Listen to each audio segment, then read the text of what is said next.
Okay, so thank you so much to Rob Kleiner for being here on another episode of Mixed Talks. Thank you, Rob. Thanks for having me.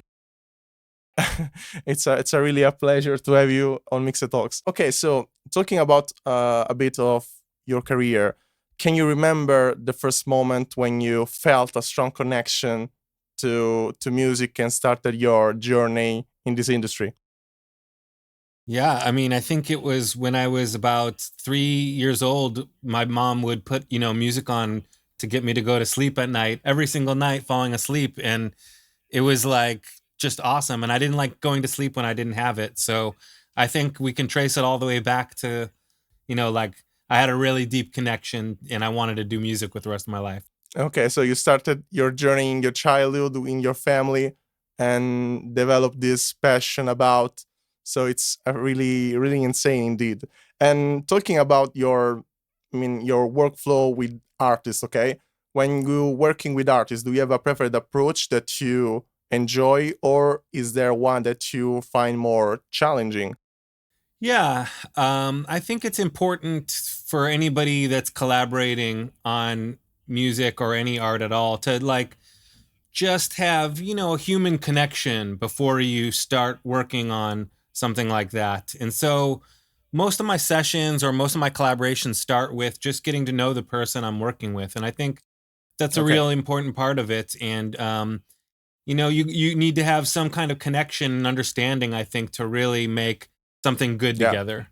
Okay, okay. And also, talking about the technical side of it, of the mixing, balancing something crucial, in the mixing process, right? How much time do you invest in it? Yeah, I think, I've talked about this. I think balancing is a lot, I think you could make a pretty good mix just with balancing your volumes right, without any plugins whatsoever. I think that's the most crucial thing. And it's also something that people overlook a lot. I spend a ton of time automating the volume on a lead vocal, because it doesn't really matter how much compression or EQ. Sometimes things are going to get lost depending on what's happening in the music. And I think that's a really important thing to just, you got to stay on top of, you got to pay attention to. And it's also really easy to lose sight of a good balance in your mix. So that's really cool indeed, because so you are basically working with automation a lot, and doing some vocal writing, if I'm saying right. It also could be, drum writing, like you want to bump up the drums, or the song isn't usually static. Everything has dynamics, and I think it's very important, to pay attention to for sure. Talking also about your vision about the plugins. There are so many plugins available these days, and are there specific ones that you avoid when it comes to mixing, and what plugins are your go-to? Yeah, I'm like a plug-in addict. I spend way too much money on plugins. I've got a lot. My favorite probably company of all time is Fab Filter. The Pro Q is like the industry standard EQ for a really good reason. It's just really smart, really easy to use. You could do anything with it. There's a couple companies that are new that are really great for creative software, Yum Audio and Baby Hmm. Audio. And both of those companies are nice enough to send me free products. Really cool stuff. Both of them are really good with color or like lo-fi degradation, you know what I mean? Pitch, both really good companies. Of course, Universal Audio has amazing plugins, and those are my go-tos for so many things. Sound Theory, Gullfoss, Oak Sound, Soothe, Bith, just for mastering and mixing. Those are just two essentials in my workflow. Um, and then Waves Factory Track Spracer is a new thing for mixing that I only got into pretty late, but I love it. It's just so great. And there's a good like AB reference thing to put on your master bus, metric AB, which when I got that a couple years back, there was like mixes, with other references, which I think is really important to do while you're mixing. And before I used to have to solo, references or switch from my DAW to iTunes or something like that. And that was just a pain. And Metric AB is like, it's on Plugin Alliance, I believe. It's just an awesome, awesome mixing tool. Yeah, I definitely share the vision that you said. So is also gain staging something, talking about this technical side, is gain staging something that you usually do before starting the mixing or balancing? Yeah, I think I'm just gainsaging constantly through mixing. It's Oh, not something I think about. I think it's just so like ingrained in my workflow that it's just kind of comes subliminally, to me. I'm not being tricked by gain, uh instead of, whatever effect I'm trying to apply, and also that, you're obviously not pushing things in the wrong direction on your mixes. So yeah, I think it's something I don't like set out to, like, there's not a part of my mix where I'm just gainstaging. It's just kind of a constant thing. how do you stay organized during a busy mix schedule to ensure a smooth and efficient workflow? Yeah, organization is very important. You go crazy without it. I'm obsessive with like labeling things, color coding things, making lists, to-do lists, like I stay very on top of that. And when I'm not organized, it's very stressful and makes everything harder. I prioritize being organized for sure. Really important, method to stay focused. I mean, to be organized. You've also been credited now for the work on Labrinth and Billie Eilish on the track "Never Felt So Alone," right? How do you collaborate with these big artists to achieve the perfect vocal performance during the project session? On Never Felt So Alone with Labyrinth and Billie Eilish, I actually didn't record those vocals. I got sent the stems to work into the track, but I work with a lot of vocalists, and I think the biggest thing when you're working with a vocalist is to make them feel comfortable. That can be Yeah. a bunch of different things. First of all, it's not making them wait on you. It's not, oh, hold on, I got to set up this mic or I got to change this thing. It's like when they're ready to sing, I'm ready to hit record. They're never waiting. That's just not good for creativity and for them to get their best performance. Um, but it's also things like, find a nice reverb for them when they're singing. If they like reverb when they're singing, find a nice level, like let's do a little bit of a pass. Like, how do things sound in your headphones? Just be open, communicate, and make them feel comfortable. Okay, so do you think that communication is one of the fundamental to have success with the recording process during in with the artist? I mean, Yeah, I think there's probably not so many amazing songs that come out of like stressful sessions or sessions that are unorganized, like you said. I think as an engineer in those circumstances is to make everything run smoothly. Uh, there, like with an artist like Billie Eilish or Labyrinth, they're gonna make awesome music with or without you, making things go smooth for them. And I think that's the engineer's role in situations like that. yeah, that's pretty cool. And could you share the vocal chain that you use it in? I mean, one of your projects. Yeah, my go-to vocal chain is starts off with the environment. I think that's the most overlooked but also most crucial thing. I like to have a very dead room, or vocal booth, very tight sounding sound. I think that's so important, more important than any of the gear is the room. And obviously you don't want noise from outside the room coming in. So I need to mention the booth first, and then after the booth, my go-to vocal mic for a while has been the Bronner VM1. It's a really great tube mic. Also, when I have access to like a vintage AKG C12, that's a good pick, or a Telefunken 251. Those three mics are most of the vocals that I've done in the last 10 years, probably. And then you go into a 1073, can't go wrong with that. That's my favorite sounding pre. Into an 1176. I've got a couple 1176s and 1073s. And Mm-hmm. then the last part of my chain, I guess, is my converter. I use an Antelope Orion. Okay, okay. So it's pretty cool. And talking again about your credits, you have also worked on a project Euphoria once again with Labyrinth. And how do you find the right spot between the artist's vision and your way of working as a mixing engineer to get a top-notch mix? Yeah. Well, I don't remember who said it, but I saw somebody on Instagram like a week ago, a mixer put it this way. It's like there's some mixes that you get and you're, adding lots of color and reverb and shaping it. And then there's other mixes you get where it's like, don't fuck it up. That's your job. It's awesome. Like just don't make it bad. And, with like Labyrinth on the Euphoria soundtrack, it's one of those things. Like I get the files and they sound awesome already. So, okay, how do I make it 10% better? You go in, clean things up, level things, gain stage. And, you don't be you're not afraid to share ideas. If you have something, I think any artist appreciates hearing an idea. And if you have a good relation with them, then, you can add, your creative touches to it too. But in the end, I think the most important thing when you're working with a great song is just to not screw it up.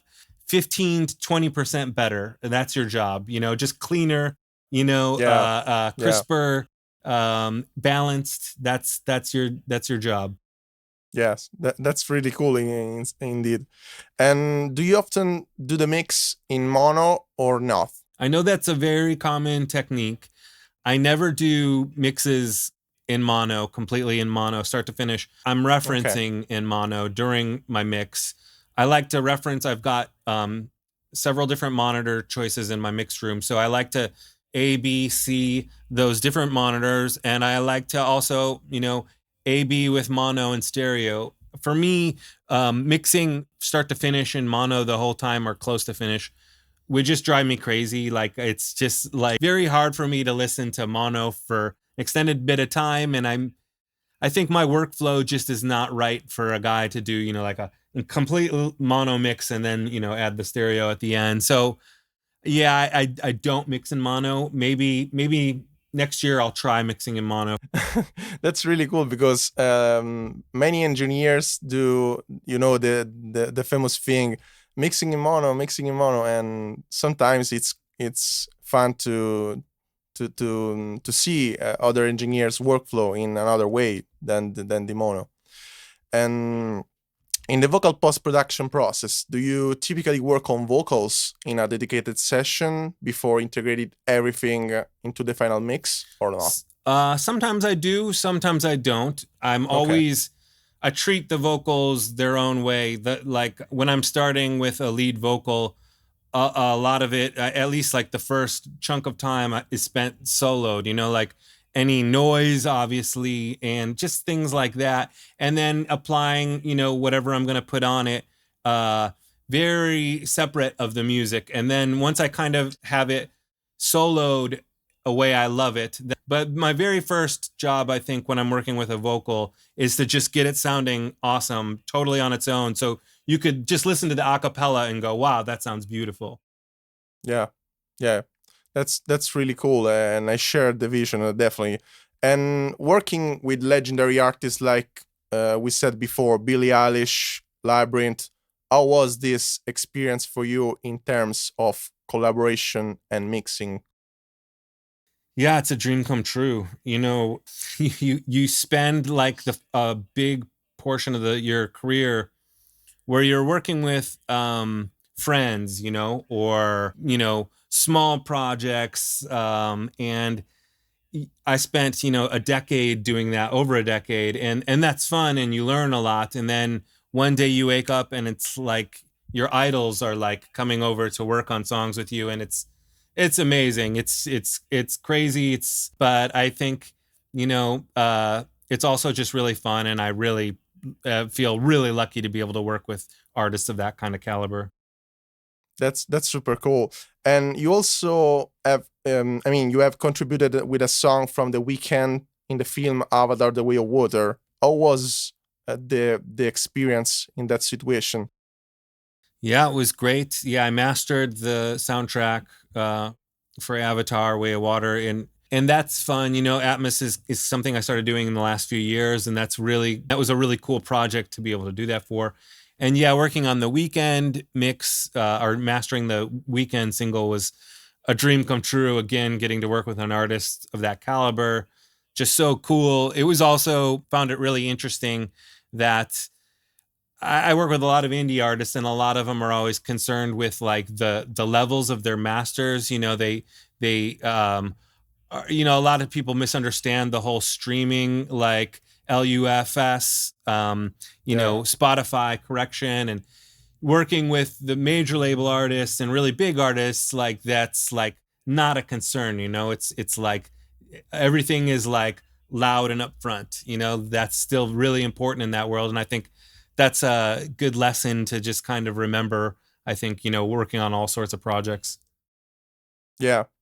And talking also about the worldwide hit from David Guetta, Titanium with Sia, what microphone setup did you choose to capture the essence of Sia's performance? Yeah, Titanium was recorded at Atlantic Record Studios in Hollywood, and we used a Neumann U87 as the mic. We used an Avalon mic pre, which is not necessarily always my first choice, but that's what was in the studio that day. And then into an 1176, pretty Okay. simple, nice chain, like less than an hour, and recorded it in less than an hour. It was like really special song to be a part of. It was great. Wow, indeed. And how do you navigate? I mean, the aspect of comping after the recording process. Yeah, comping is a very personal thing to a lot of singers. So I really prefer to do it with the singer. Um, every once in a while, you have a singer that says, "Oh, you choose, go ahead," and then I'll Okay. make my choices. But I think Mm-hmm. singers hear their voice in a way that no mixing engineer or nobody else on the planet, even a listener or anybody else, Okay. could hear their voice. So I think it's important to like at least collaborate on a comp, especially on a lead vocal, because it's like I might really like this really weird thing you did with your voice, but they might hate it. I remember the first time I was comping some of Sia's voice, when we were first starting to work together, and like, her voice cracks a lot in her big songs because I didn't know really at the time, and I didn't know, what she wanted. And she's like, no, no, no, I love when it cracks. I'm like, oh, okay. And now obviously, you listen to her and that's kind of like one of her signature things. But as a mix engineer, some singers might hate that. So if you Yeah. weren't working on it together, I think the perfect scenario is like engineer with the singer sitting right next to him and going through the takes like that. That's really cool. And you have been also involved with legendary producers like Giorgio Moroder in Deja Vu with Sia.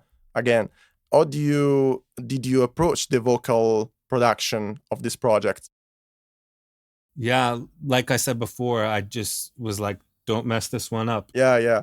And talking about the job side, how do you manage revision with clients? Are there some episodes that you want to share from your experience?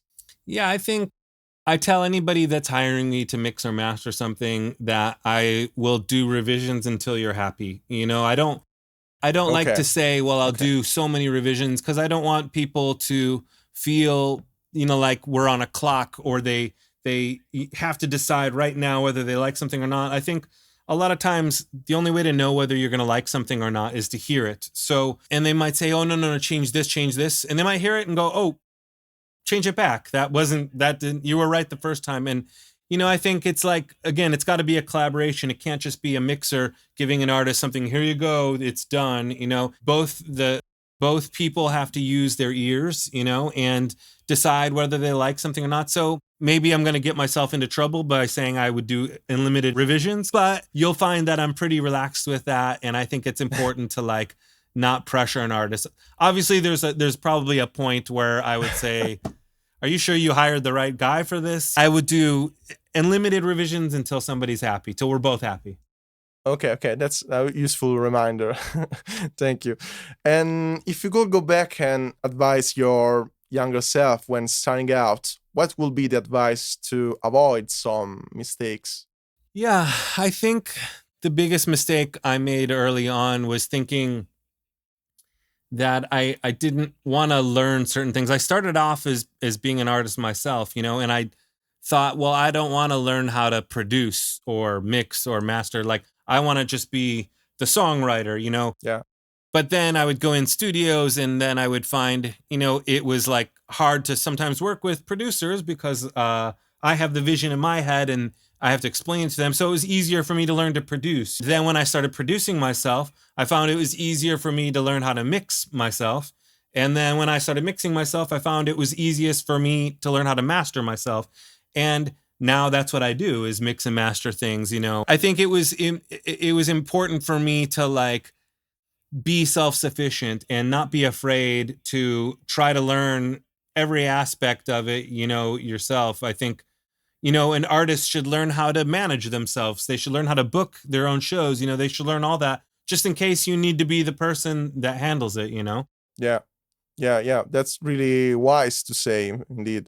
What mindset do you want to share for young engineers who want to become a mixing engineer at pro level?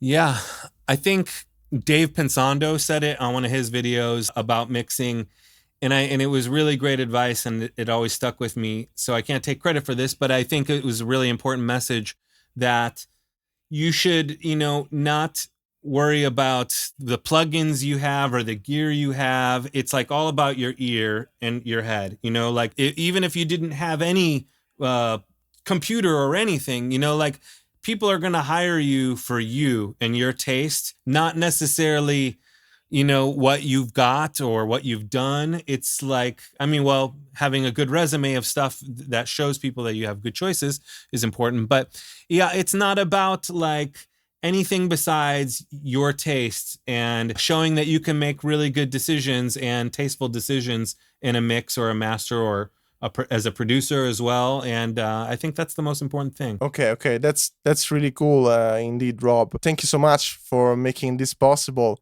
and for making this interview. So thank you so much also to the audience on Mixed Talks, and hope to see you again, maybe one day in Italy. I don't know. I would love that. Let's do it. Okay. Thank you so much, Rob Kleiner, and see you next time. Bye. Thanks. Less is more with Mix Talk Show.